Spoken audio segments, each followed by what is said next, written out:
माता की। આપણો તિરંગો ઝૂકવો ના જોઈએ હા। ભારત માતા की। भारत माता की।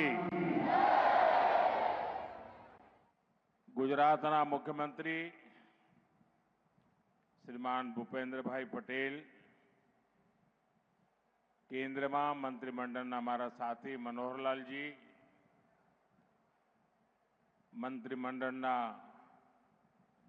अन्य सभी सौ सदस्यों, सांसद, विधायकगण,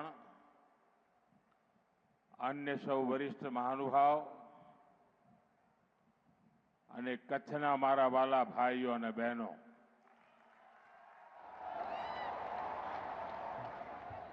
મુજા સરજ્જા સત્રી એડા કચ્છી માડુ की आयो। आऊं कच्छ जा सपूत एड़ा क्रांति गुरु श्यामजी कृष्ण वर्मा के घणे घणे नमन करिया तो आई माड़े कच्छी भा भेणु के मुजा जजा जजा राम राम।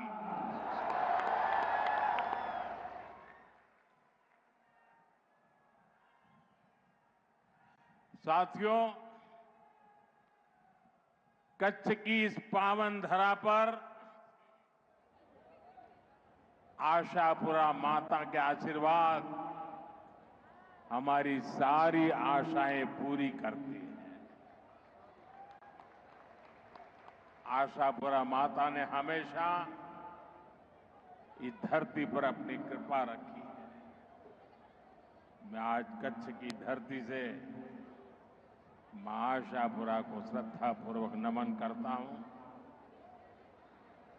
और सभी जनता जनार्दन को प्रणाम करता हूं। साथियों,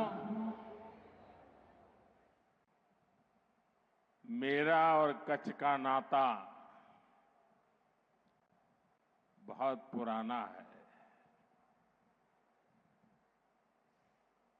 आप लोगों का प्यार भी इतना है कि मैं अपने आप को कच्छ आने से कभी रोक नहीं पाता हूं।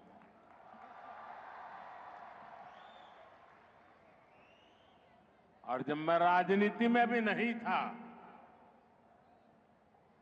सत्ता से मेरा कोई लेना देना नहीं था, उस समय भी कच्छ की धरती पर लगातार आना ये मेरी सहज कार्य रचना हुआ करती थी। यहां के चप्पे चप्पे पर जाने का मौका मिला है। कच्छ के लोगों का आत्मविश्वास अभावों के बीच भी आत्मविश्वास से भरे हुए लोग ये हमेशा हमेशा मेरे जीवन को दिशा देते रहे हैं।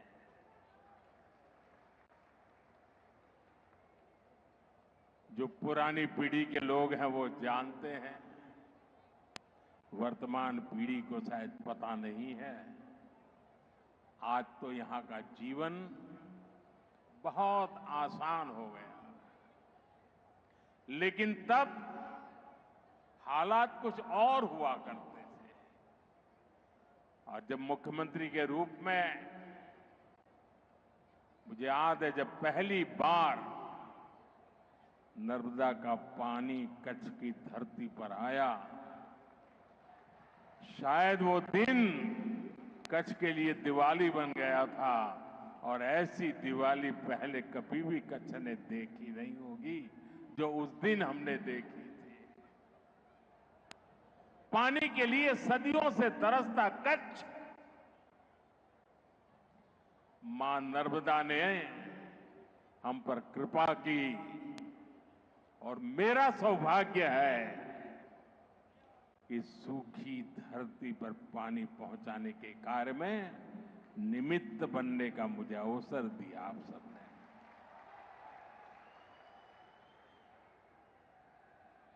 मैं जब मुख्यमंत्री था, लोग गिनते थे कि मुख्यमंत्री जी कितनी बार कच्छ आए, हिसाब लगाते थे। कुछ लोग तो कहते थे मोदी जी ने सेंचुरी लगा दी है।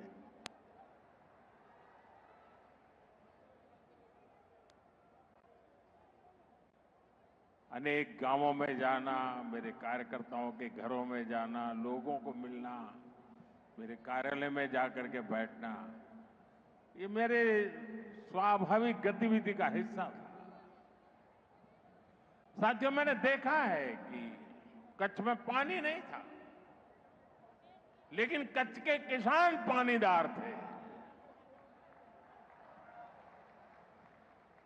उनका जज्बा हमेशा देखने लायक रहा है। सालों तक जो भी मैंने कच्छ में अनुभव किया और मैं उसमें विकास की बहुत संभावनाएं देखता था। कच्छ ऐसा नहीं हो सकता। जिस भूमि पर हजारों साल पहले धौलावीरा हुआ हो, उस भूमि में जरूर कोई ताकत होनी चाहिए, हमें उसकी पूजा करनी चाहिए। और साथियों, कच्छ ने दिखा दिया कि उम्मीद और निरंतर परिश्रम से स्थितियों को पलटा जाता है, आपत्ति को अवसर में बदला जा सकता है और इच्छित सिद्धियों को प्राप्त किया जा सकता है। जब यहां भूकंप आया था तो दुनिया को लगता था कि बस खत्म, अब कुछ नहीं हो सकता। और कच्छ मौत की चादर ओढ़ करके सोया था उस भूकंप में। लेकिन साथियों, मैंने कभी मेरा विश्वास खोया नहीं था। मेरा विश्वास कच्छी खमीर पर था। અને એટલે જ હું તો કહેતો હતો, બાળકોને ભણાવવું પડશે કે કચ્છનો ક અને ખમીરનો ખ।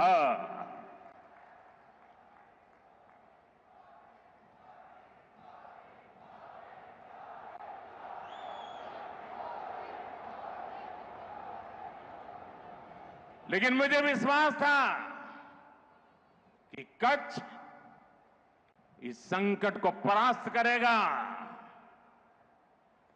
भूकंप को भी कंपा करके मेरा कच्छी मारू खड़ा हो जाएगा।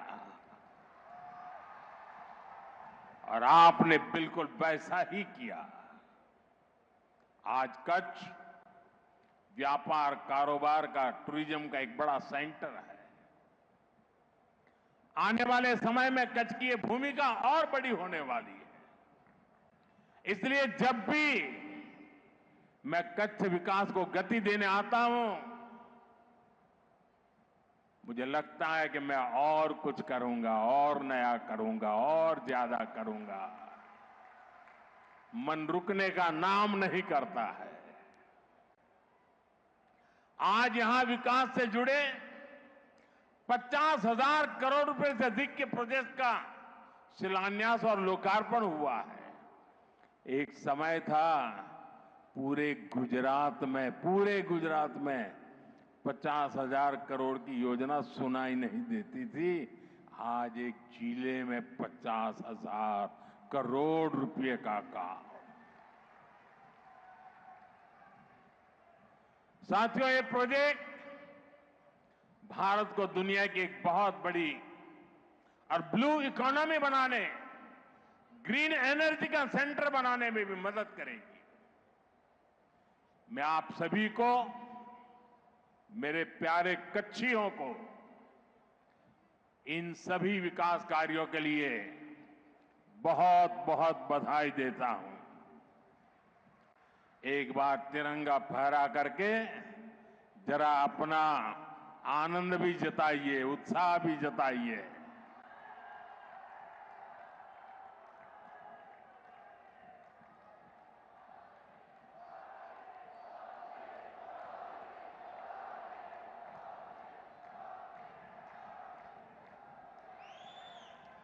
साथियों, हमारा कच्छ हरित ऊर्जा का दुनिया का सबसे बड़ा केंद्र बन रहा है। आप सुन रहे हो? क्या कहा मैंने? दुनिया का सबसे बड़ा।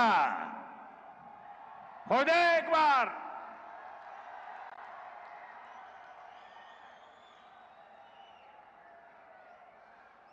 ग्रीन हाइड्रोजन एक नए प्रकार का ईंधन है। आने वाले समय में कारें, बसें, स्ट्रीट लाइट ये ग्रीन हाइड्रोजन से चलने वाली है। कांडला देश के 3 ग्रीन हाइड्रोजन हब में से एक है। आज भी यहां ग्रीन हाइड्रोजन कारखाने का शिलान्यास हुआ है। इस कारखाने में जो टेक्नोलॉजी लगी है, आप गर्व करेंगे साथियों, वो भी मेड इन इंडिया है।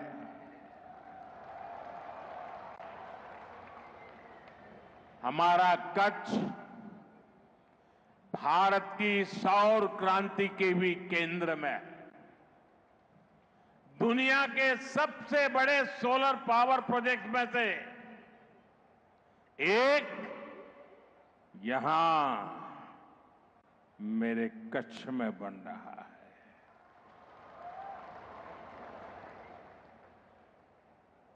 एक जमानो હતો આપણે કચ્છનું વર્ણન કરીએ એટલે વારે કે ભાઈ અમારે તો હું રણ છે કે અહીંયા શું થાય। અને એ વખતે હું કહેતો હતો આ રણ નહીં, આ તો મારા ગુજરાતનું તોરણ છે।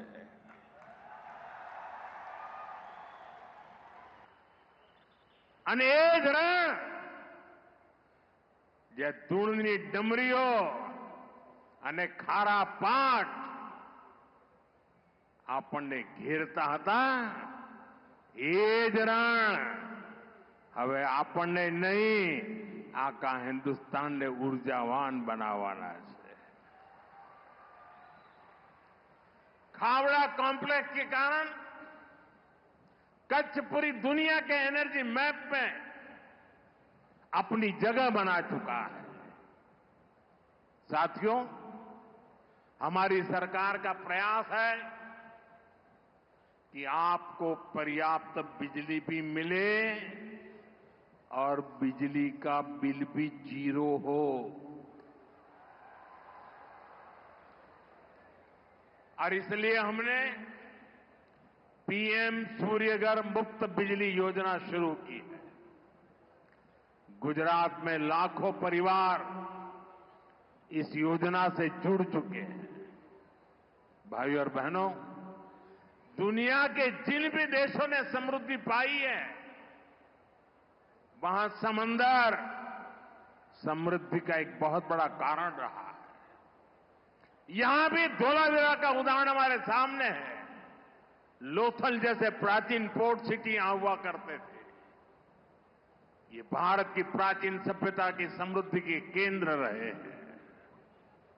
हमारा पोर्ट लेड डेवलपमेंट का विजन इसी महान विरासत से प्रेरित है। भारत पोर्ट्स के इर्द गिर्द बसे शहरों को विकसित कर रहा है। सी फूड से लेकर टूरिज्म और ट्रेड तक कोस्टल रीजन में देश एक नए इकोसिस्टम का निर्माण कर रहा है। देश पोर्ट्स के विस्तार और आधुनिकीकरण उस पर बहुत बड़ा निवेश कर रहा है और इसके परिणाम भी शानदार है। देश के कुछ बड़े पोर्ट्स ने पहली बार एक साल में record 15 crore tonne cargo handle किया है। इसमें हमारा कंडला का दीनदयाल पोर्ट भी शामिल है। देश के कुल समुद्री व्यापार कारोबार का लगभग 1/3 हिस्सा अकेले हमारे कच्छ के ही बंदरगाह से हैंडल होता है। इसलिए कांडला और मुंद्रा पोर्ट की कैपेसिटी को, उसकी कनेक्टिविटी को लगातार बढ़ाया जा रहा है। आज भी यहां शिपिंग से जुड़ी कई सुविधाओं का लोकार्पण किया गया है। यहां नई जेटी बनाई गई है। यहां ज्यादा से ज्यादा सामान स्टोर हो सके, इसके लिए कार्गो स्टोरेज सुविधा बनाई गई है। इस वर्ष बजट में हमने मैरीटाइम सेक्टर के लिए एक स्पेशल फंड की घोषणा की है। बजट में शिप बिल्डिंग पर भी जोर दिया गया है। हम अपनी जरूरत के लिए भी और दुनिया की जरूरत के लिए भी भारत में ही बड़े जहाज बनाएंगे। एक जमाना था, આપણું માંડવી તો એના જ માટે મશહૂર હતું। મોટા મોટા જહાજ આપણા લોકો બનાવતા હતા। આજે પણ એ શક્તિ માંડવીમાં જોવા મળે છે। હવે આપણે આધુનિક જહાજ લઈને દુનિયામાં જવા માંગીએ છીએ। એનું નિર્માણ કરીને એને એક્સપોર્ટ કરવા માંગીએ છીએ અને એનાથી આપણા હજારો નવજવાનોને શિપ બિલ્ડિંગ, આપણે ત્યાં અલંગમાં શિપ બ્રેકિંગ યાર્ડ છે, આપણે હવે તાકાત લગાવી છે શિપ બિલ્ડિંગમાં અને આ એવું ક્ષેત્ર છે કે જેમાં રોજગારના સૌથી વધારે અવસર છે। साथियों, हमारे कच्छ ने हमेशा अपनी विरासत का सम्मान किया है। अब ये विरासत भी कच्छ के विकास की प्रेरणा बन गई। बीते 2-2.5 दशक में भुज में टेक्सटाइल, फूड प्रोसेसिंग, सिरेमिक और नमक से जुड़े उद्योगों का बहुत विकास हुआ। कच्ची कढ़ाई, ब्लॉक प्रिंटिंग, बांधनी, कपड़े और चमड़े का काम, इनकी धूम हर तरफ दिखाई देती है। અને આપણું ભુજોડી કોઈ પણ કદાચ હસ્તકલાનું કાર્યક્રમ એવો ના હોય કે એમાં અમારું ભુજોડી ના હોય। અજરક પ્રિન્ટિંગની પરંપરા કચ્છમાં અનોઠી છે અને હવે તો અમારા કચ્છની આ બધી કલાને જીઆઈ ટેગ મળી ગયું છે। એની ઓળખ ઊભી થઈ છે, દુનિયામાં એની ઓળખ ઊભી થઈ ગઈ છે। यानी अब इस पर मोहर लग गई है कि मूल रूप से ये कला कच्छ की है। ये विशेष रूप से हमारे जनजातीय परिवारों के लिए, कारीगरों के लिए बहुत बड़ी पहचान है। इस वर्ष के बजट में केंद्र सरकार ने चमड़ा और कपड़ा उद्योग के लिए अनेक घोषणाएं की हैं। साथियों, मैं कच्छ के किसान बहनों और भाइयों को, परिश्रम को भी नमन करता हूं। आपने मुश्किल चुनौतियों के बीच में हार नहीं मानी। एक समय था जब गुजरात में पानी सैकड़ों फीट नीचे चला गया था। नर्मदा जी की कृपा और सरकार के प्रयासों से आज स्थिति बदल गई। केवड़िया से कच्छ के मोड़कुबा तक जो नहर बनी है उससे कच्छ की किस्मत बदल गई है। आज कच्छ के आम, खजूर, अनार, जीरा और ड्रैगन फ्रूट तो कमाल कर रहा है। ऐसी अनेक फसलें दुनिया भर के बाजारों तक पहुंच रही है। एक समय था कच्छ पलायन के लिए मजबूर था। हमारे यहां पॉपुलेशन का माइनस ग्रोथ हुआ करता था। आज कच्छ के लोगों को ही कच्छ में रोजगार मिलता है। इतना नहीं, कच्छ के बाहर लोगों की आशा भी कच्छ में बन गई है। साथियों, देश के नौजवानों को ज्यादा से ज्यादा रोजगार मिले, ये भाजपा सरकार की प्राथमिकता है। टूरिज्म एक ऐसा सेक्टर है जिसमें बहुत बड़ी संख्या में रोजगार है।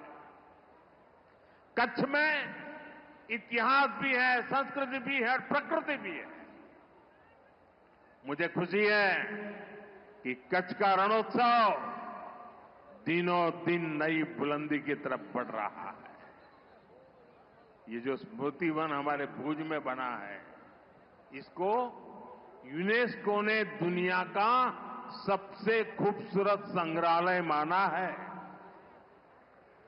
आने वाले समय में यहां के पर्यटन में और विस्तार होगा।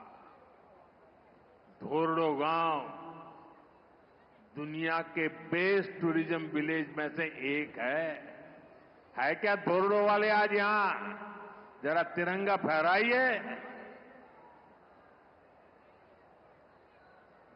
मांडवी का सी बीच भी पर्यटकों के लिए आकर्षण का केंद्र बन रहा है। और मैं तो भूपेंद्र भाई को रिक्वेस्ट करता हूं, कच्छ के सारे नेता यहां बैठे हैं, जब हमारा रणोत्सव चलता हो, क्या उसी समय हम कच्छ के बीच पर बीच कंपटीशन खेलों की, क्योंकि आजकल बीच गेम्स बहुत पॉपुलर हो रहे हैं। अभी कुछ समय पहले दीव में नेशनल कंपटीशन हुआ। हजारों बच्चे खेलने के लिए आते हैं, बीच की बालू में खेलना होता है। मैं चाहूंगा कि अब रेगुलरली जब रणोत्सव चलता हो, उसी समय हमारे मांडवी के बीच पर देश भर के लोग आए, खेले और बीच उत्सव, यानी एक प्रकार से कच्छ टूरिज्म के अंदर नई नई ऊंचाइयों को प्राप्त करता चले। आपको जो भी मदद चाहिए, मैं तो मौजूद ही हूं हमेशा।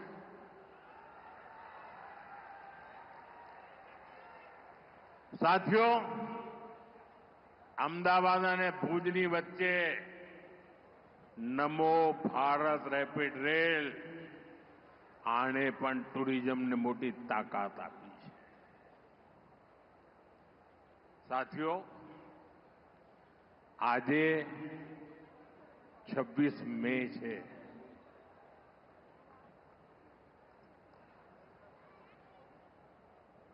કેમ આમ ઠંડા પડી ગયા?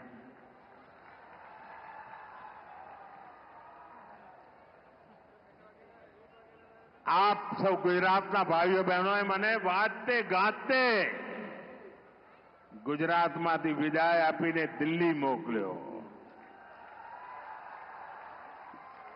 અને 2014 26 મે આજે જ અને લગભગ આ જ સમયે દેશમાં પહેલીવાર प्रधानमंत्री तरीके, प्रधान सेवक तरीके सौगंध लीधा था।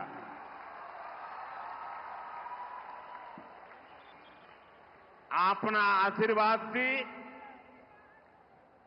26 મે 2014 गुजरात સેવામાંથી આગળ વધીને રાષ્ટ્ર સેવામાં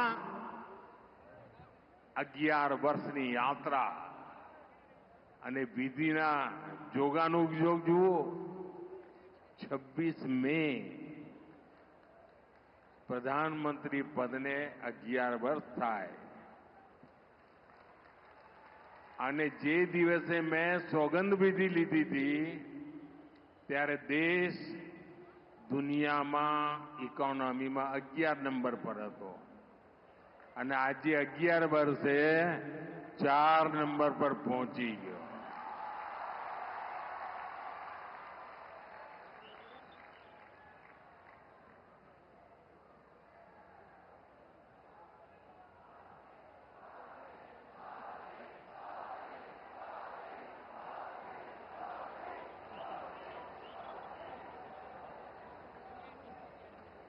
साथियों, भारत टूरिज्म पर विश्वास करता है. टूरिज्म लोगों को जोड़ता है.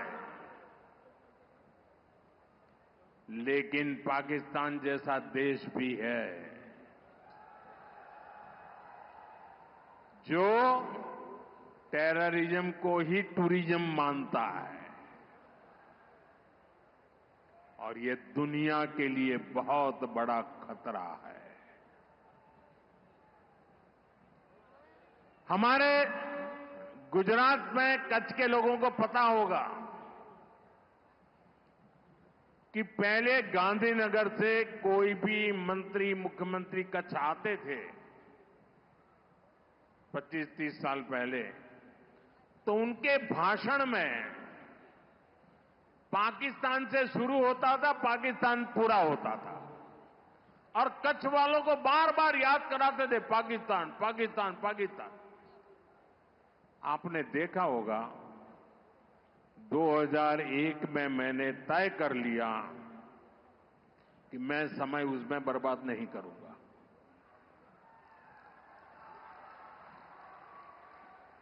मैं कभी भी उस चीज के जिक्र ही नहीं करता था. मैं सिर्फ कच्छ की ताकत की बात करता था. भुला दिया था मैंने.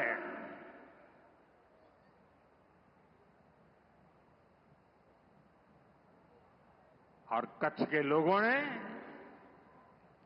पूरे सामर्थ्य के साथ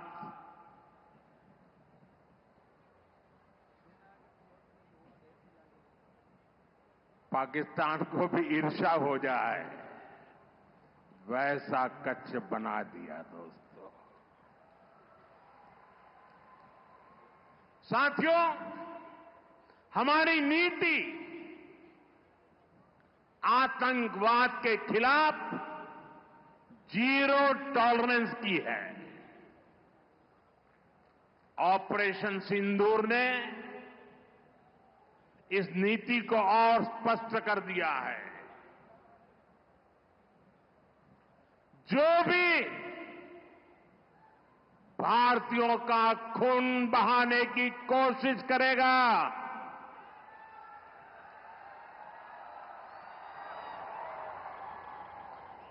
उसको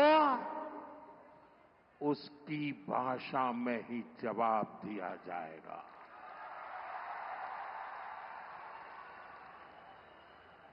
भारत पर आंख उठाने वाले किसी भी कीमत पर बख्शे नहीं जाएंगे. साथियों, ऑपरेशन सिंदूर मानवता की रक्षा और आतंकवाद के अंत का मिशन है.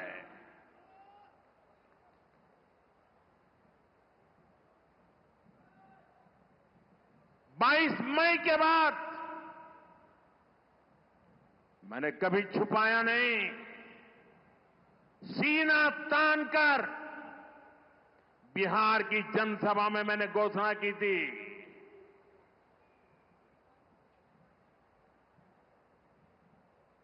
मैं आतंकवाद के ठिकानों को मिट्टी में मिला दूंगा.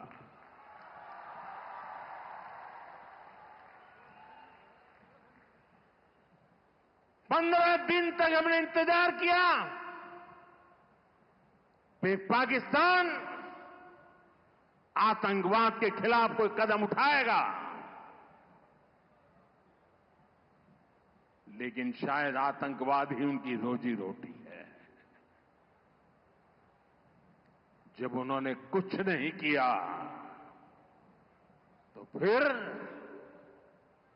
मैंने देश की सेना को खुली छूट दे दी।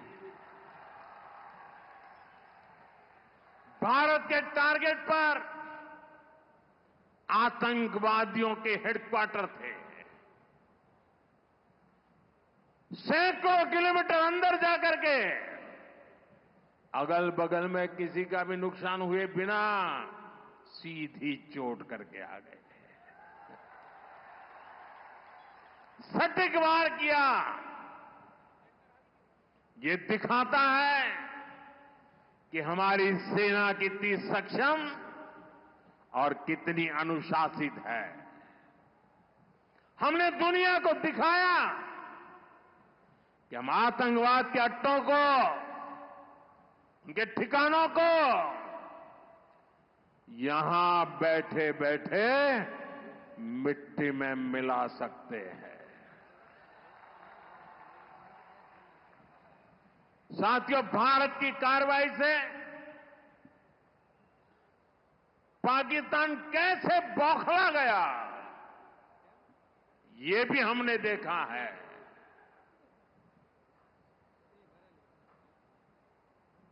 9 तारीख रात को हमारी कच्छ की सीमा पर भी ड्रोन आए।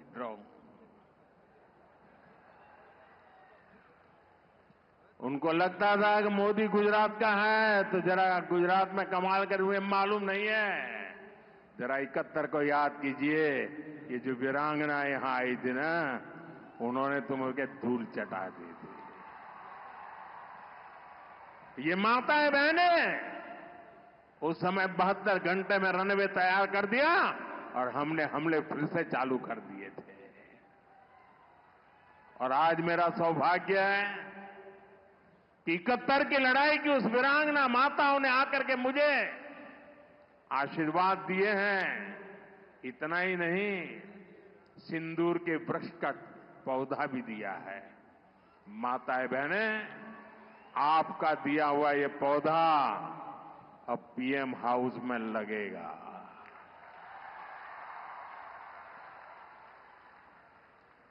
ये सिंदूर का पौधा है, ये वट वृक्ष बन करके रहेगा। साथियों, पाकिस्तान ने, हमने तो आतंकवादियों के ठिकानों पर हमला किया था। उन्होंने हमारे निर्दोष नागरिकों पर हमला करने की कोशिश की। और जब उनके ड्रोन दिखने लगे तो पलक झपकते ही एक के बाद एक, आपने देखा कैसे गिरते थे।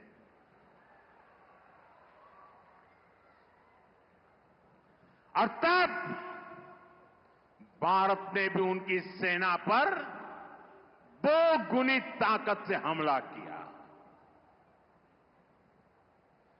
भारत ने जिस सटीकता से पाकिस्तान के एयरबेस को, उनके सैनिक ठिकानों को तबाह कर दिया, उससे दुनिया हैरान हो गई। जैसा मैंने कहा, आपने तो 71 की लड़ाई देखी है। इस बार पूरा पाकिस्तान कांप रहा था दोस्तों, कांप रहा था। और 71 में वो सोचते थे कि हमने भूज के एयरबेस पर हमला किया था। और उस समय हमारी बहनों ने कमाल करके दिखा दिया था, बहादुरी की मिसाल दिखाई थी। और साथियों, पाकिस्तान के हमले का जवाब हमने इतनी ताकत से दिया कि उनके सारे एयरबेस आज भी आईसीयू में पड़े हैं, आज भी आईसीयू में पड़े हैं। और तब जाकर के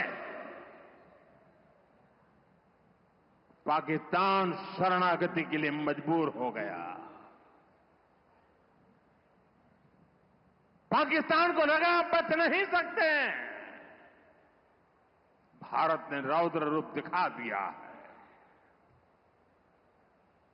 और आखिरकार ये हमारी सेना का पराक्रम था,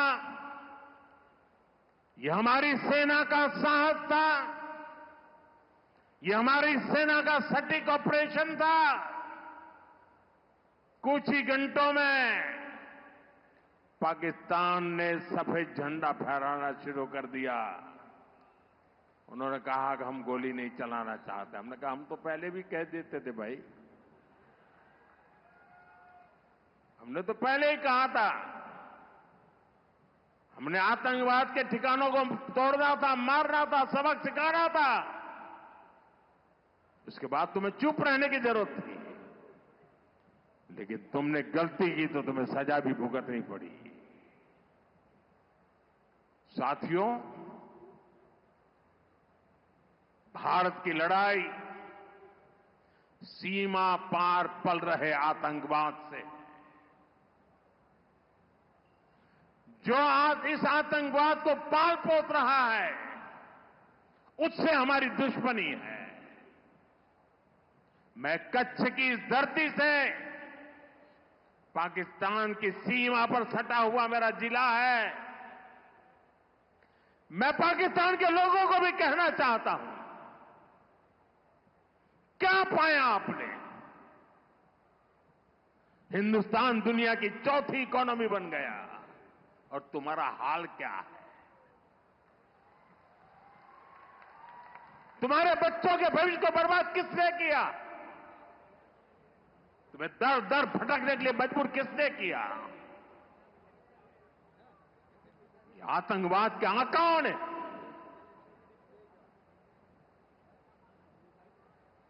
वहां की सेना का अपना एजेंडा।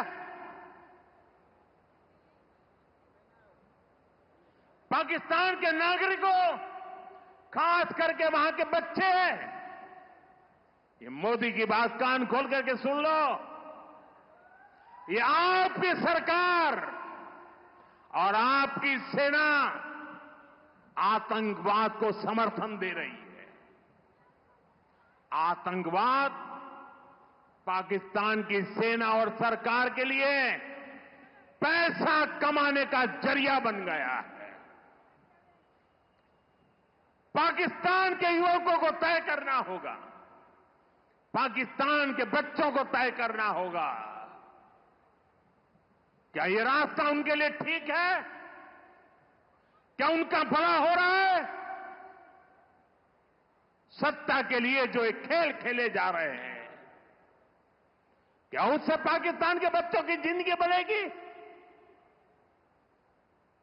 मैं पाकिस्तान के बच्चों को कहना चाहता हूं, ये आपके हुक्मनारा, ये आपकी सेना आतंकवाद के साए में पल रही है। वो आपके जीवन में खतरे पैदा कर रही है, आपके भविष्य को नष्ट कर रही है, आपको अंधेरे में धकेल रही है। पाकिस्तान को आतंक की बीमारी से मुक्त करने के लिए पाकिस्तान के अवाम को आगे आना होगा, पाकिस्तान के नौजवानों को आगे आना होगा। सुख चैन की जिंदगी जियो, रोटी खाओ, वरना मेरी गोली तो है ही।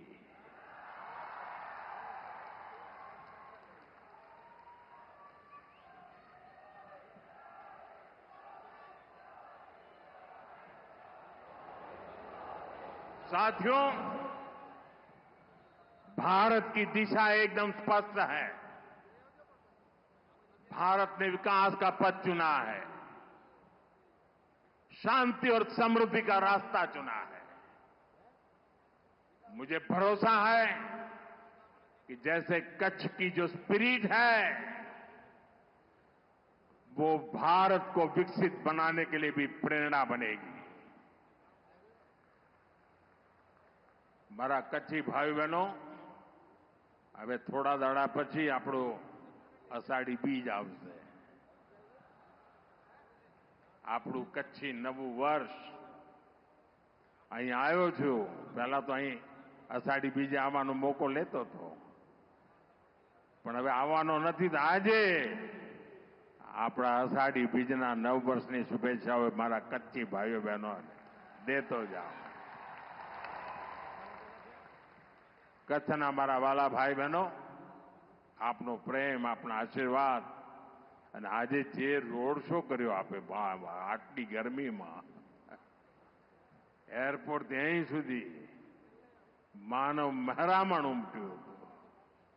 કચ્છને મારા 100 સલામ દોસ્તો, 100 સલામ.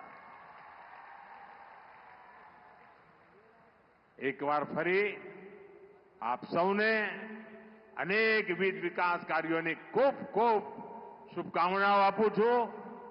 मारी साथे जोर पूरी ताकत थी बोलिए અને तिरंगा झंडा ने बराबर ऊंचा करीने करिए. भारत माता की, भारत माता की, भारत माता की, भारत माता की. वंदे वंदे वंदे वंदे वंदे वंदे वंदे. बहुत बहुत धन्यवाद.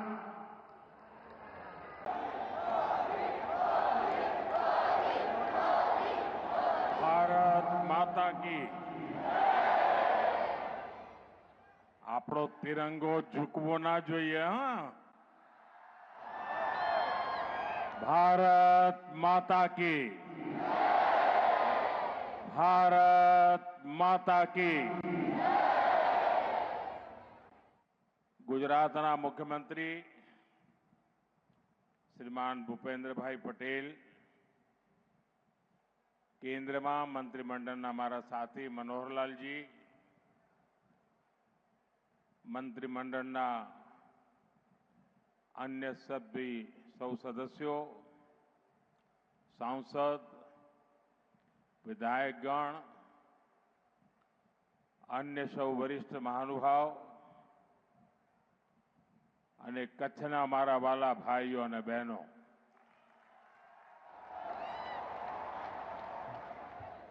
મુજા સરજ્જા સત્રી એડા કચ્છી માડુ की आयो.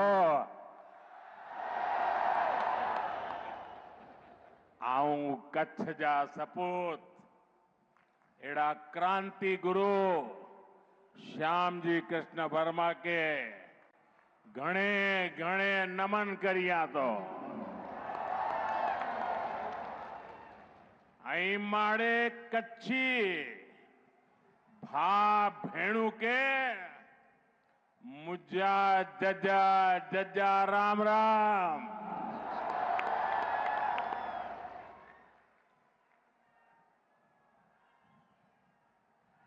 साथियों,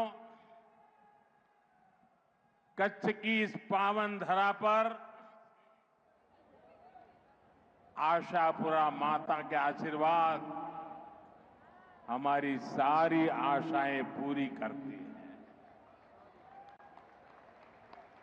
आशापुरा माता ने हमेशा इस धरती पर अपनी कृपा रखी है. मैं आज कच्छ की धरती से मां आशापुरा को श्रद्धापूर्वक नमन करता हूं और सभी जनता जनार्दन को प्रणाम करता हूं. साथियों, मेरा और कच्छ का नाता बहुत पुराना है. आप लोगों का प्यार भी इतना है कि मैं अपने आप को कच्छ आने से कभी रोक नहीं पाता हूं.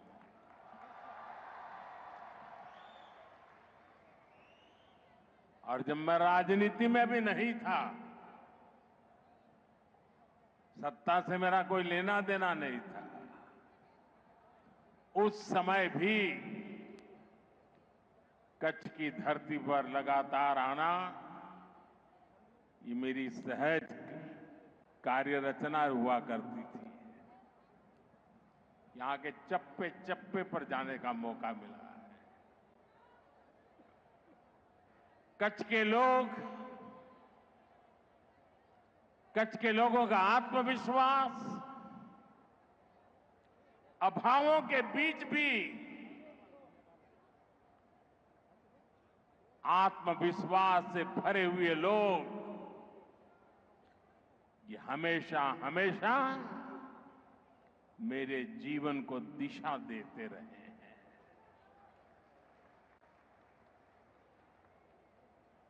जो पुरानी पीढ़ी के लोग हैं वो जानते हैं, वर्तमान पीढ़ी को शायद पता नहीं है। आज तो यहां का जीवन बहुत आसान हो गया, लेकिन तब हालात कुछ और हुआ करते थे। और जब मुख्यमंत्री के रूप में मुझे याद है, जब पहली बार नर्मदा का पानी कच्छ की धरती पर आया, शायद वो दिन कच्छ के लिए दिवाली बन गया था। और ऐसी दिवाली पहले कभी भी कच्छ ने देखी नहीं होगी जो उस दिन हमने देखी थी। पानी के लिए सदियों से तरसता कच्छ, मां नर्मदा ने हम पर कृपा की और मेरा सौभाग्य है कि सूखी धरती पर पानी पहुंचाने के कार्य में निमित्त बनने का मुझे अवसर दिया आप सबने।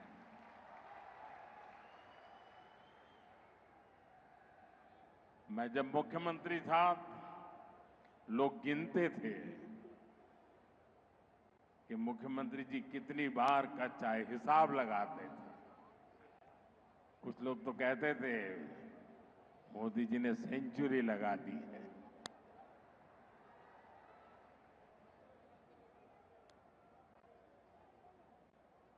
अनेक गांवों में जाना, मेरे कार्यकर्ताओं के घरों में जाना, लोगों को मिलना, मेरे कार्यालय में जाकर के बैठना, ये मेरे स्वाभाविक गतिविधि का हिस्सा था।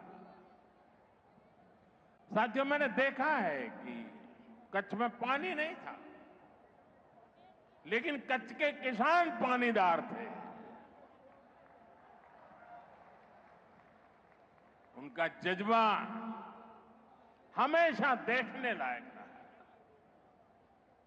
सालों तक जो भी मैंने कच्छ में अनुभव किया, और मैं उसमें विकास की बहुत संभावनाएं देखता था। कच्छ ऐसा नहीं हो सकता। जिस भूमि पर हजारों साल पहले धौलावीरा हुआ हो, उस भूमि में जरूर कोई ताकत होनी चाहिए। हमें उसकी पूजा करनी चाहिए।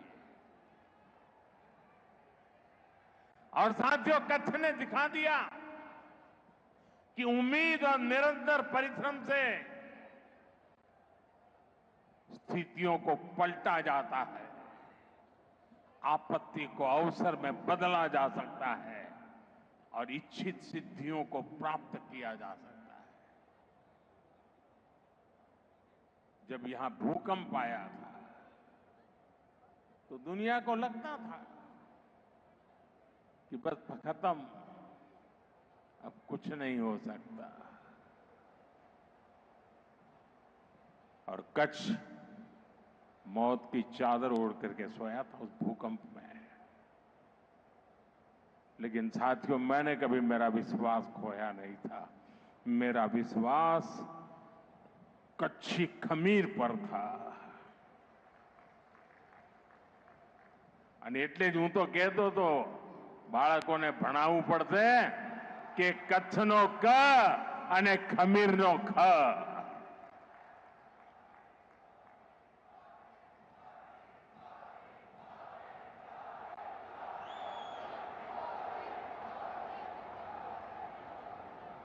लेकिन मुझे विश्वास था कि कच्छ इस संकट को परास्त करेगा, भूकंप को भी कंपा करके मेरा कच्छी मारू खड़ा हो जाएगा। और आपने बिल्कुल वैसा ही किया। आज कच्छ व्यापार, कारोबार का, टूरिज्म का एक बड़ा सेंटर है। आने वाले समय में कच्छ की ये भूमिका और बड़ी होने वाली है। इसलिए जब भी मैं कच्छ विकास को गति देने आता हूं,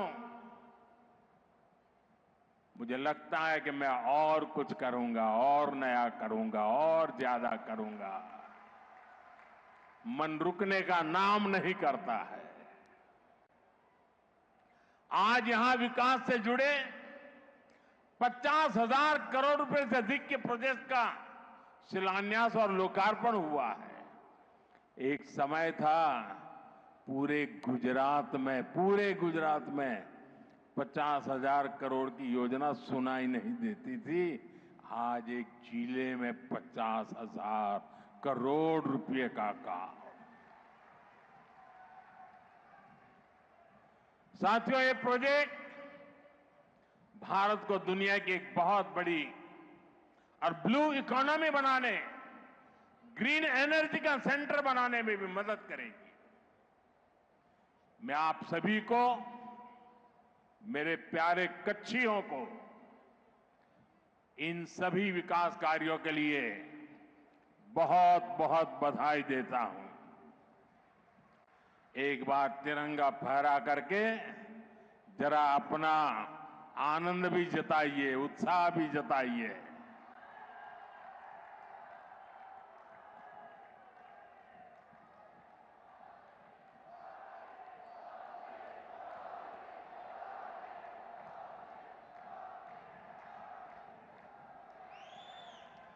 साथियों, हमारा कच्छ हरित ऊर्जा का दुनिया का सबसे बड़ा केंद्र बन रहा है। आप सुन रहे हो? क्या कहा मैंने? दुनिया का सबसे बड़ा। हो जाए एक बार।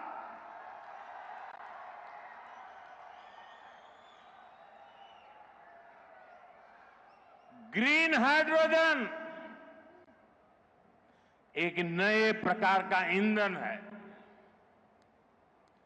आने वाले समय में कारें, बसें, स्ट्रीट लाइट, ये ग्रीन हाइड्रोजन से चलने वाली है। कांडला देश के 3 ग्रीन हाइड्रोजन हब में से एक है।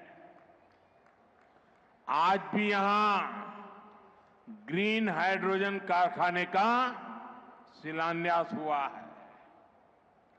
इस कारखाने में जो टेक्नोलॉजी लगी है,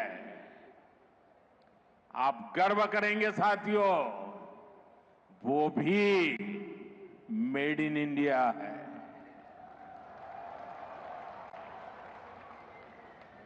हमारा कच्छ भारत की सौर क्रांति के भी केंद्र में है।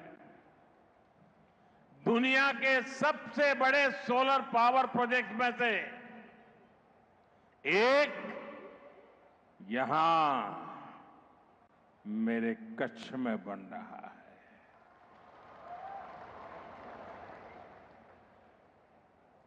एक जमानो હતો, આપણે કચ્છનું વર્ણન કરીએ એટલે વારે કે ભાઈ અમારે તો હું રણ છે કે અહીંયા હું થાય। અને એ વખતે હું કહેતો હતો આ રણ નહીં, આ તો મારા ગુજરાતનું તોરણ છે।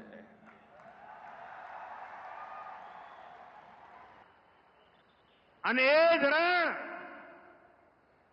જે ધૂળની ડમરીઓ અને ખારા પાટ આપણને ઘેરતા હતા, એ જ રણ હવે આપણને નહીં આખા હિન્દુસ્તાનને ઉર્જાવાન બનાવવાના છે. खावड़ा कॉम्प्लेक्स के कारण कच्छ पूरी दुनिया के एनर्जी मैप में अपनी जगह बना चुका है. साथियों, हमारी सरकार का प्रयास है कि आपको पर्याप्त बिजली भी मिले और बिजली का बिल भी जीरो हो. और इसलिए हमने पीएम सूर्यघर मुफ्त बिजली योजना शुरू की है. गुजरात में लाखों परिवार इस योजना से जुड़ चुके हैं. भाइयों और बहनों, दुनिया के जिन भी देशों ने समृद्धि पाई है, वहां समंदर समृद्धि का एक बहुत बड़ा कारण रहा है. यहां भी धोलावीरा का उदाहरण हमारे सामने है. लोथल जैसे प्राचीन पोर्ट सिटी यहां हुआ करते थे. ये भारत की प्राचीन सभ्यता की समृद्धि के केंद्र रहे हैं. हमारा पोर्ट लेड डेवलपमेंट का विजन इसी महान विरासत से प्रेरित है. भारत पोर्ट्स के इर्द गिर्द बसे शहरों को विकसित कर रहा है. सी फूड से लेकर टूरिज्म और ट्रेड तक कोस्टल रीजन में देश एक नए इकोसिस्टम का निर्माण कर रहा है.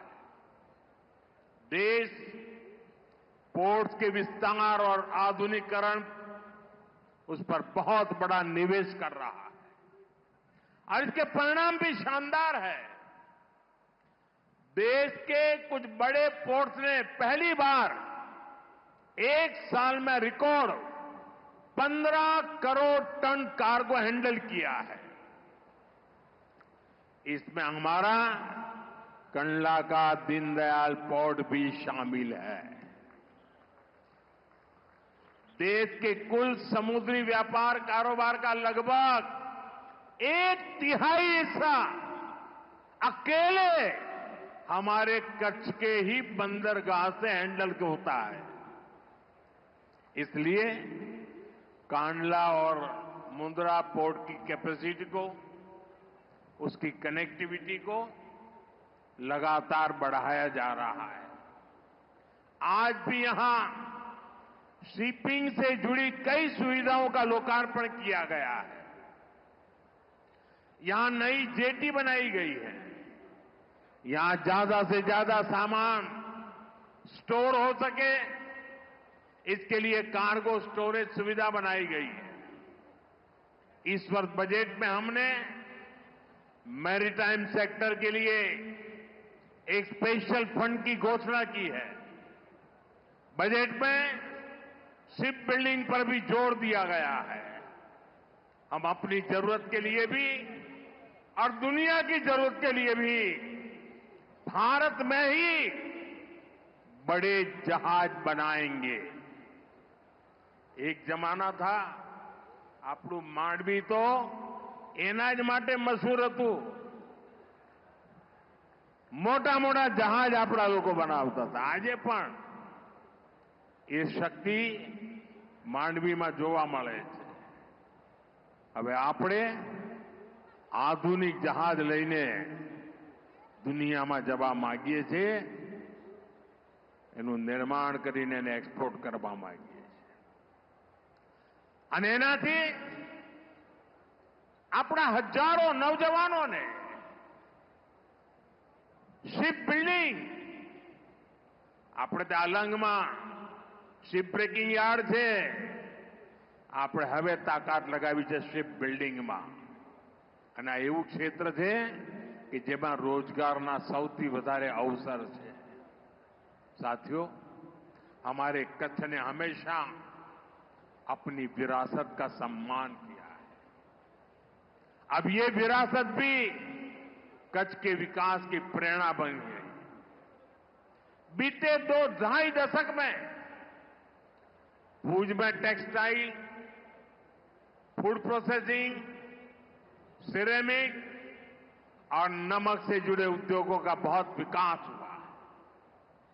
कच्ची कढ़ाई, ब्लॉक प्रिंटिंग, बांधनी, कपड़े और चमड़े का काम, इनकी धूम हर तरफ दिखाई देती है। અને આપણું ભુજોડી કોઈ પણ કદાચ હથકરઘાનું હસ્તકલાનું કાર્યક્રમ એવો ના હોય કે એમાં અમારું ભુજોડી ના હોય. અજરક પ્રિન્ટિંગની પરંપરા કચ્છમાં અનોઠી છે અને હવે તો અમારા કચ્છની આ બધી કલાને જીઆઈ ટેગ મળી ગયું છે. એની ઓળખ ઊભી થઈ છે, દુનિયામાં એની ઓળખ ઊભી થઈ ગઈ છે. यानी अब इस पर मोहर लग गई है कि मूल रूप से ये कला कच्छ की है. ये विशेष रूप से हमारे जनजातीय परिवारों के लिए, कारीगरों के लिए बहुत बड़ी पहचान है. इस वर्ष के बजट में केंद्र सरकार ने चमड़ा और कपड़ा उद्योग के लिए अनेक घोषणाएं की हैं. साथियों, मैं कच्छ के किसान बहनों और भाइयों को, परिश्रम को भी नमन करता हूं. आपने मुश्किल चुनौतियों के बीच पे हार नहीं मानी. एक समय था जब गुजरात में पानी सैकड़ों फीट नीचे चला गया था. नर्मदा जी की कृपा और सरकार के प्रयासों से आज स्थिति बदल गई है. केवड़िया से कच्छ के मोड़कुबा तक जो नहर बनी है, उससे कच्छ की किस्मत बदल गई है. आज कच्छ के आम, खजूर, अनार, जीरा और ड्रैगन फ्रूट तो कमाल कर रहा है. ऐसी अनेक फसलें दुनिया भर के बाजारों तक पहुंच रही है. एक समय था कच्छ पलायन के लिए मजबूर था. हमारे यहां पॉपुलेशन का माइनस ग्रोथ हुआ करता था. आज कच्छ के लोगों को ही कच्छ में रोजगार मिलता है. इतना नहीं, कच्छ के बाहर लोगों की आशा भी कच्छ में बन गई है. साथियों, देश के नौजवानों को ज्यादा से ज्यादा रोजगार मिले, ये भाजपा सरकार की प्राथमिकता है. टूरिज्म एक ऐसा सेक्टर है जिसमें बहुत बड़ी संख्या में रोजगार है. कच्छ में इतिहास भी है, संस्कृति भी है और प्रकृति भी है. मुझे खुशी है कि कच्छ का रणोत्सव दिनों दिन नई बुलंदी की तरफ बढ़ रहा है.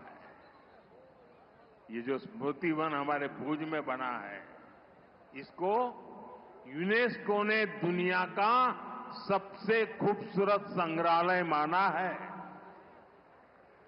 आने वाले समय में यहां के पर्यटन में और विस्तार होगा. धोरडो गांव दुनिया के बेस्ट टूरिज्म विलेज में से एक है. क्या धोरडो वाले आज यहां जरा तिरंगा फहराइए. मांडवी का सी बीच भी पर्यटकों के लिए आकर्षण का केंद्र बन रहा है. और मैं तो भूपेंद्र भाई को रिक्वेस्ट करता हूं, कच्छ के सारे नेता यहां बैठे हैं, जब हमारा रणोत्सव चलता हो, क्या उसी समय हम कच्छ के बीच पर बीच कंपटीशन, खेलों की, क्योंकि आजकल बीच गेम्स बहुत पॉपुलर हो रहे हैं. अभी कुछ समय पहले दीव में नेशनल कंपटीशन हुआ. हजारों बच्चे खेलने के लिए आते हैं. बीच की बालू में खेलना होता है. मैं चाहूंगा कि अब रेगुलरली जब रणोत्सव चलता हो, उसी समय हमारे मांडवी के बीच पर देश भर के लोग आए, खेले और बीच उत्सव, यानी एक प्रकार से कच्छ टूरिज्म के अंदर नई नई ऊंचाइयों को प्राप्त करता चले. आपको जो भी मदद चाहिए मैं तो मौजूद ही हूं हमेशा।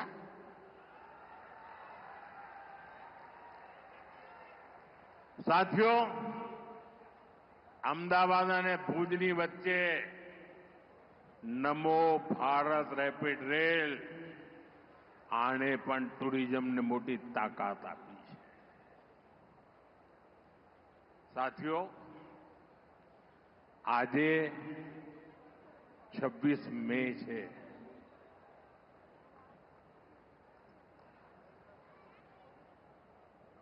કેમ આમ ઠંડા પડી ગયા?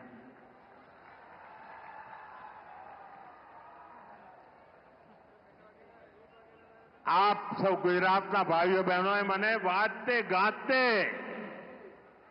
ગુજરાતમાંથી વિદાય આપીને દિલ્હી મોકલ્યો અને 2014 26 મે આજે જ અને લગભગ આ જ સમયે દેશમાં પહેલીવાર प्रधानमंत्री तरीके, प्रधान सेवक तरीके सौगंध लीधा था।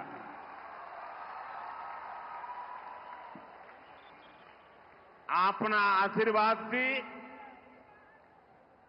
26 મે 2014 गुजरात સેવામાંથી આગળ વધીને રાષ્ટ્ર સેવામાં 11 વર્ષની યાત્રા અને વિધિના જોગાનુજોગ જુઓ। 26 મે પ્રધાનમંત્રી પદને 11 વર્ષ થાય અને જે દિવસે મેં સોગંદ વિધિ લીધી હતી ત્યારે દેશ દુનિયામાં ઇકોનોમીમાં 11 નંબર પર હતો અને આજે 11 વર્ષે 4 નંબર પર પહોંચી ગયો।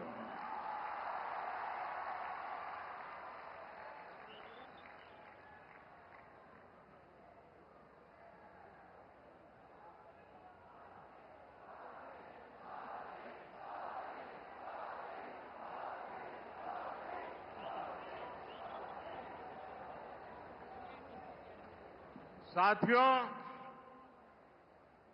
भारत टूरिज्म पर विश्वास करता है।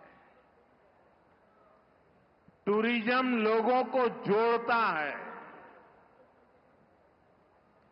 लेकिन पाकिस्तान जैसा देश भी है जो टेररिज्म को ही टूरिज्म मानता है और ये दुनिया के लिए बहुत बड़ा खतरा है। हमारे गुजरात में कच्छ के लोगों को पता होगा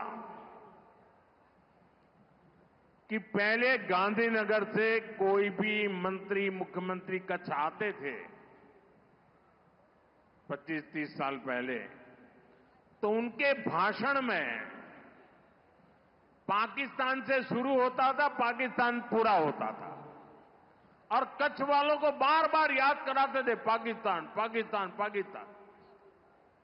आपने देखा होगा 2001 में मैंने तय कर लिया कि मैं समय उसमें बर्बाद नहीं करूंगा।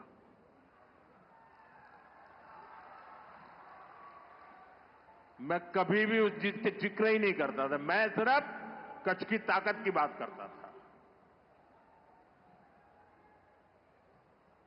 भुला दिया था मैंने।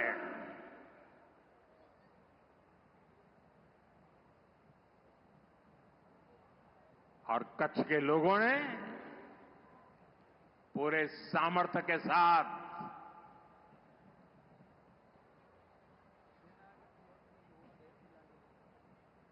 पाकिस्तान को भी ईर्ष्या हो जाए वैसा कच्छ बना दिया। दोस्तों,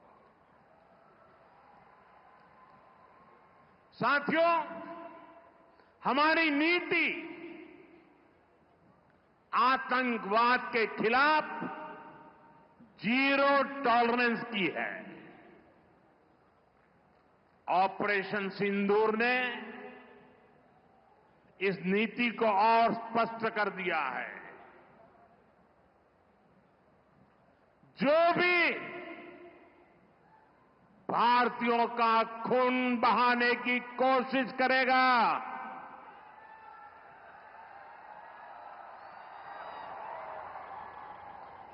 उसको उसकी भाषा में ही जवाब दिया जाएगा।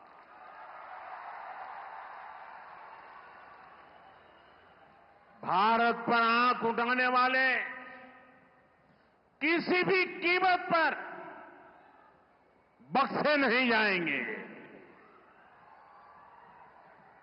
साथियों, ऑपरेशन सिंदूर मानवता की रक्षा और आतंकवाद के अंत का मिशन है।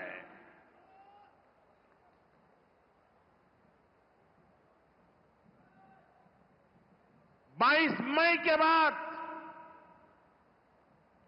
मैंने कभी छुपाया नहीं, सीना तानकर बिहार की जनसभा में मैंने घोषणा की थी,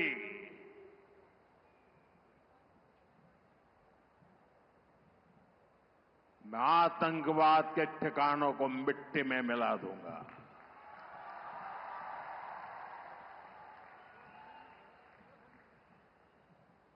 पंद्रह दिन तक हमने इंतजार किया, फिर पाकिस्तान आतंकवाद के खिलाफ कोई कदम उठाएगा, लेकिन शायद आतंकवाद ही उनकी रोजी रोटी है। जब उन्होंने कुछ नहीं किया तो फिर मैंने देश की सेना को खुली छूट दे दी। भारत के टारगेट पर आतंकवादियों के हेडक्वार्टर थे। सैकड़ों किलोमीटर अंदर जाकर के अगल बगल में किसी का भी नुकसान हुए बिना सीधी चोट करके आ गए। सटीक वार किया। ये दिखाता है कि हमारी सेना कितनी सक्षम और कितनी अनुशासित है। हमने दुनिया को दिखाया कि हम आतंकवाद के अड्डों को, उनके ठिकानों को यहां बैठे बैठे मिट्टी में मिला सकते हैं। साथियों, भारत की कार्रवाई से पाकिस्तान कैसे बौखला गया, ये भी हमने देखा है।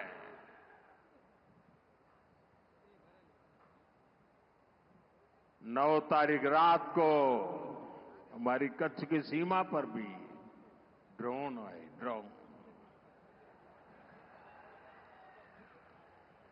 उनको लगता था कि मोदी गुजरात का है तो जरा गुजरात में कमाल कर हुए मालूम नहीं है।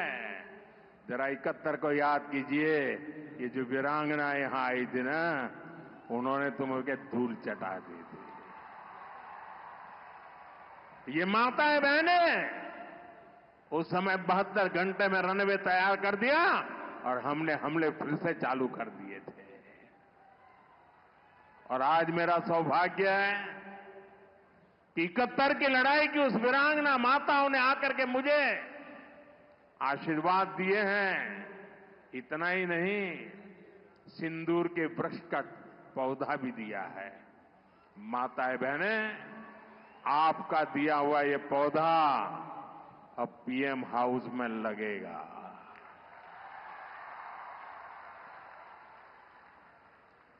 ये सिंदूर का पौधा है, ये वटवृक्ष बन करके रहेगा। साथियों, पाकिस्तान ने, हमने तो आतंकवादियों के ठिकानों पर हमला किया था, उन्होंने हमारे निर्दोष नागरिकों पर हमला करने की कोशिश की। और जब उनके ड्रोन दिखने लगे तो पलक झपकते ही एक के बाद एक आपने देखा कैसे गिरते थे।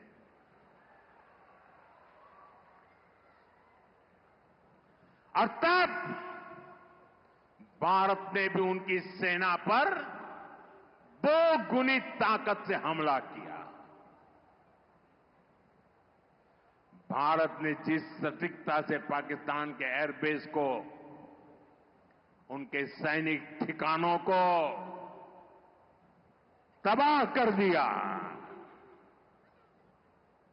उससे दुनिया हैरान हो गई। जैसा मैंने कहा, आपने तो 71 की लड़ाई देखी है। इस बार पूरा पाकिस्तान कांप रहा था दोस्तों, कांप रहा था। और 71 में वो सोचते थे कि हमने भूज के एयरबेस पर हमला किया था, और उस समय हमारी बहनों ने कमाल करके दिखा दिया था, बहादुरी की मिसाल दिखाई थी। और साथियों, पाकिस्तान के हमले का जवाब हमने इतनी ताकत से दिया कि उनके सारे एयरबेस आज भी आईसीयू में पड़े हैं, आज भी आईसीयू में पड़े हैं। और तब जाकर के पाकिस्तान शरणागति के लिए मजबूर हो गया। पाकिस्तान को लगा बच नहीं सकते। भारत ने रौद्र रूप दिखा दिया है और आखिरकार ये हमारी सेना का पराक्रम था, ये हमारी सेना का साहस था, ये हमारी सेना का सटीक ऑपरेशन था। कुछ ही घंटों में पाकिस्तान ने सफेद झंडा फहराना शुरू कर दिया। उन्होंने कहा कि हम गोली नहीं चलाना चाहते। हमने कहा हम तो पहले भी कह देते थे भाई, हमने तो पहले ही कहा था। हमने आतंकवाद के ठिकानों को तोड़ना था, मारना था, सबक सिखाना था। उसके बाद तुम्हें चुप रहने की जरूरत थी, लेकिन तुमने गलती की तो तुम्हें सजा भी भुगतनी पड़ी। साथियों, भारत की लड़ाई सीमा पार पल रहे आतंकवाद से, जो आज इस आतंकवाद को पाल पोस रहा है, उससे हमारी दुश्मनी है। मैं कच्छ की इस धरती से, पाकिस्तान की सीमा पर सटा हुआ मेरा जिला है, मैं पाकिस्तान के लोगों को भी कहना चाहता हूं, क्या पाया आपने? हिंदुस्तान दुनिया की चौथी इकोनॉमी बन गया और तुम्हारा हाल क्या है? तुम्हारे बच्चों के भविष्य को बर्बाद किसने किया?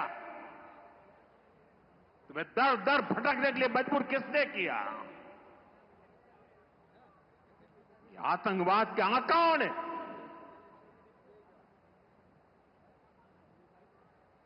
वहां की सेना का अपना एजेंडा, पाकिस्तान के नागरिकों, खास करके वहां के बच्चे, ये मोदी की बात कान खोल करके सुन लो। ये आपकी सरकार और आपकी सेना आतंकवाद को समर्थन दे रही है। आतंकवाद पाकिस्तान की सेना और सरकार के लिए पैसा कमाने का जरिया बन गया है। पाकिस्तान के युवकों को तय करना होगा, पाकिस्तान के बच्चों को तय करना होगा क्या ये रास्ता उनके लिए ठीक है? क्या उनका भला हो रहा है? सत्ता के लिए जो एक खेल खेले जा रहे हैं, क्या उससे पाकिस्तान के बच्चों की जिंदगी बनेगी? मैं पाकिस्तान के बच्चों को कहना चाहता हूं, ये आपके हुक्मनारा, ये आपकी सेना आतंकवाद के साए में पल रही है। वो आपके जीवन में खतरे पैदा कर रही है, आपके भविष्य को नष्ट कर रही है, आपको अंधेरे में धकेल रही है।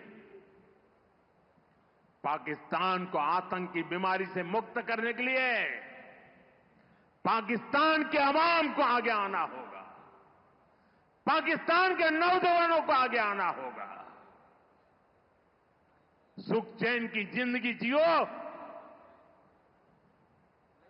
रोटी खाओ, वरना मेरी गोली तो है ही।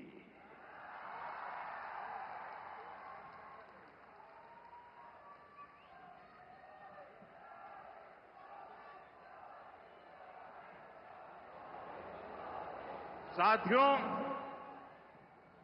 भारत की दिशा एकदम स्पष्ट है। भारत ने विकास का पथ चुना है,